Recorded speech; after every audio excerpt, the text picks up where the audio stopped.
voluntarily or else. That's actually your summation of it. But it is this open threat, and it corresponds with images we've been shown, particularly in climate change propaganda, where you see the teacher pushing the red button and it blows up children who don't want to go along with curbing their carbon footprint, and so on and so forth. We've seen dozens, if not hundreds, of these examples, and they're telling us covertly in the propaganda, in the media, they want to kill us, that our life is invaluable, that they want to save the earth by reining in the population numbers. But they also tell us, go along with our agenda and everything will be all right.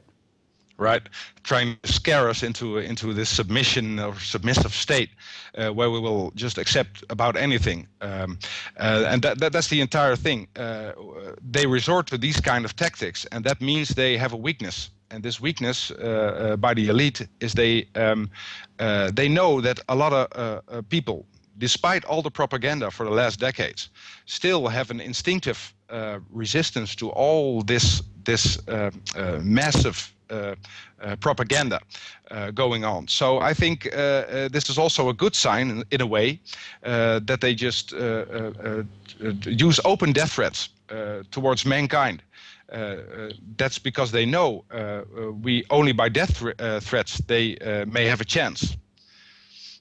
And if you've studied this stuff in depth, as you and I have and many others in our audience have, how could you go along with it knowing that they brag about spiking the vaccines, brag about putting poisons in the foods and developing GMO strains that are at the very least dangerous? We covered earlier today how several years ago, back in 2002, they were open-air experimenting with experimental vaccines, strains of what was to become an AIDS virus, blood-clotting agents, on and on, all kinds of very potentially dangerous stuff that they were growing in America's Midwest Corn Belt, where they grow the food for our country and much of the rest of the world.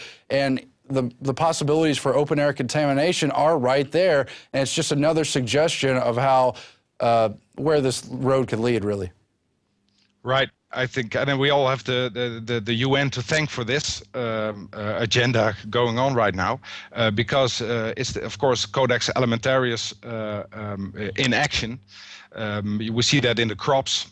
We see it in the vaccines with the help of the Bill and Melinda Gates Foundation, especially in the third world, which the eugenicists and the elite right now want to begin by depopulating for a large part, because they know that the West is a little bit more challenging for them. Indeed, we see well, all these arms moving in the same direction, attempting to, I think, reduce our fertility in first instance, but well, it's actually, of course, for death.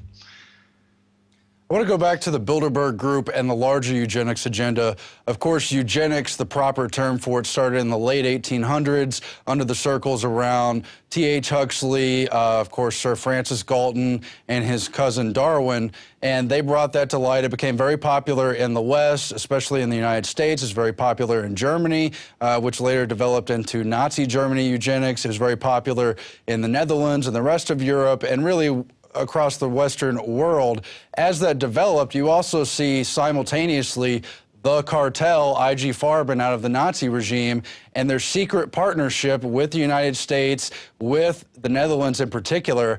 How did those factions come to form what we know as the Bilderberg Group? What's the role of people like Prince Bernhard, admittedly one of the founders of Bilderberg, as well as environmental groups, the World Wildlife Fund, and the other clubs you've mentioned, the 1001 Club, and so forth and so on?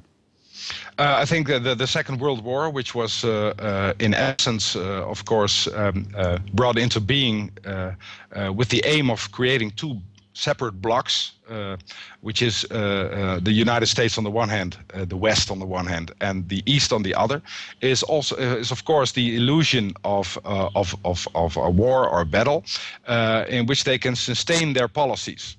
You need fear to sustain these policies of mass population reduction, and you need to do it incrementally.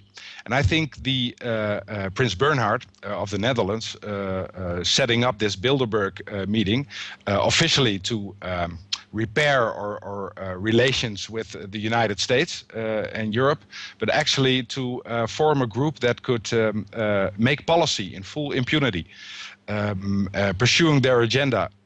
And of course, it's the Saxe-Coburg-Gotha family involved in this. So you see, involved in all these meetings are people of the European royal elite. Those are the people with enormous amounts of resources, land also. People forget about that sometimes, but they have such an enormous amount of land that they actually wanted to call the shots inside a unofficial group. I think that's the Bilderberg Group. The real reason behind it is population control. And what do you find in your research with the phony environmental movements, particularly World Wildlife Group, among others? Well, you have that, what was it, Earth Hour? Earth Hour was this sign that everybody should, put out the lights, dim the lights for the Earth. And the World Wildlife Fund, the same here. It was also founded by Bernhard on the one hand and Julian Huxley on the other. He was co-founder of the World Wildlife Fund. Again, back to the heart of eugenics. Yeah, go ahead. Right. He is the eugenicist of the 20th century, and he of course himself was an heir to the older eugenicists, Galton type characters. So you see this genealogy of sociopaths running things, having the resources for it, and they set up this World Wildlife Fund to really invade the continent of Africa in first instance, under the pretext of wanting to save wildlife, wanting to save the earth, wanting to help the people there. But actually what they did was capture the resources of the continent. I just recently wrote an article about that, so it's very sickening. Yeah, just to dovetail, of course, one of the other founders, Prince Philip of Saxe-Coburg-Gotha, who said he wants to come back to Earth as a virus to lower human population level, another World Wildlife Fund initiator. And as you mentioned, it's land grabbing and it's population reduction in combination, which goes along perfectly with the Agenda 21 for Sustainable Development, coined, of course, 20 years ago under the United Nations and still being pursued very actively today. And all this continues because under the presidency of Obama, you've got John P. Holdren, who is himself a successor to decades and decades of covert eugenics, covert population reduction, and this larger land grab under the United Nations. Julian Huxley, who you mentioned, not only is a eugenicist, third-generation eugenicist at that, and part of a larger family breeding program, but he wanted to specifically fuse in a kind of alchemical way the West with the particularly Soviet-led East into the world government. That's his theory in his 1946 document, UNESCO, Its Purpose and Philosophy. He really talks about fusing those systems together, developing the education and the culture and the science under his umbrella at UNESCO. Right, and using the state as the engine to make sure these policies will be executed.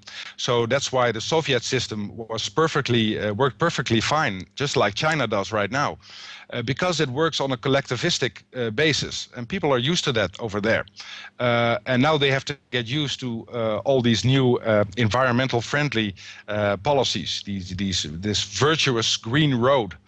Which was described by a UN thinker in the early 90s, calling it a virtuous green road, while all the documents are definitely pointing to one agenda, which has an aim of reducing population, reducing fertility, and to do it incrementally.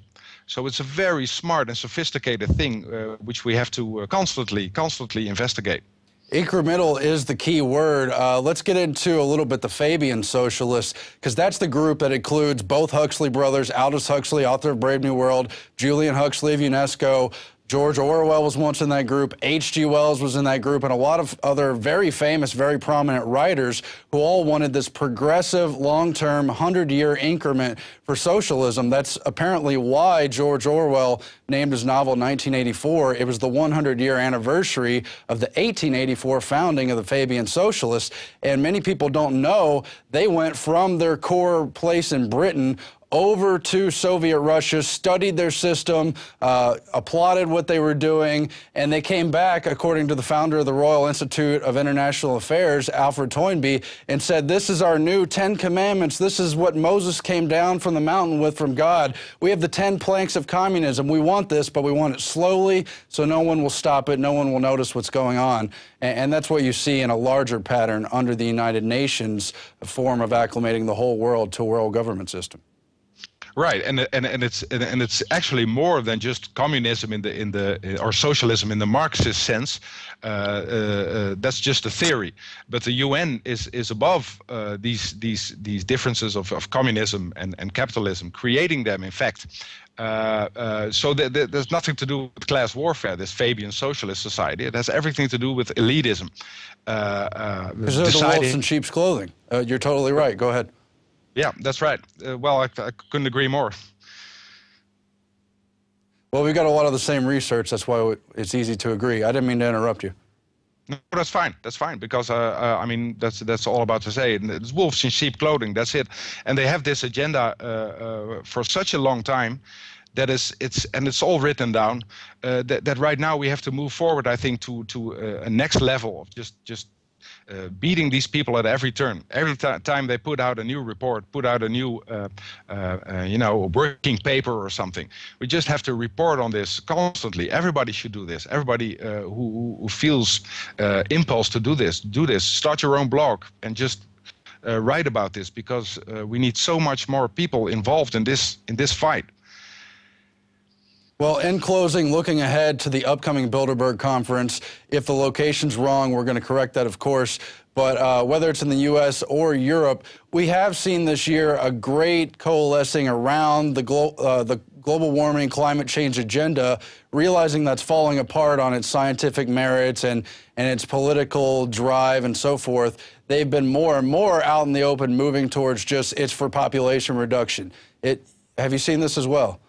Yes, just lately, I think the last year or so, they started over from personal carbon quotas and all that, just to saying we need just global carbon cops and all that. This was this Earth Summit 2012 promoters calling for global implementation of personal carbon quotas, but they also called, and that's very disturbing, securing commitments from governments to try to stabilize global population. That's the quote. Stabilize the global population. Also, they want an international court for the environment to settle disputes. Mm-hmm. Which means you can go to jail because your carbon footprint is a little bit too big. This echoes the death threat made by the use of this commercial with children. So this is just off the chart madness. Well, I think you hit it on the nail on the head. It's elitist coming out from their hiding in sheep's clothing and saying, we're going to kill you if you don't go along with our agenda, so you better go along with it. Just kidding, we're sheep, we're not really wolves, and we're doing this for everyone's good, and it's to save the earth. But if you don't go along with it, you're next. Well, anyway, right. Yeah, go ahead. Well, it's a very dark energy we feel from these people emanating from them. So we all have to step up a little bit. I think everybody looking just to fight these people. Well, we appreciate you joining us, Jurriën. Of course, we'll look to your research in the future. Your articles are at INFOWARS.com, and are they on one of your blogs as well? I don't even have a blog yet, but I do write a lot. So, but I still have to build a blog. I'm in the process of doing that right now. Okay, well, we'll look forward to your reports in the future. Thanks again for joining us. That's it for tonight's INFOWARS Nightly News. We'll be back again tomorrow with Darren McBreen. Stay tuned, and thanks for watching. Spread the word. Don't forget to subscribe at PrisonPlanet.tv. Help us fund our fight against the controlled media, against the globalists, and against their larger agenda.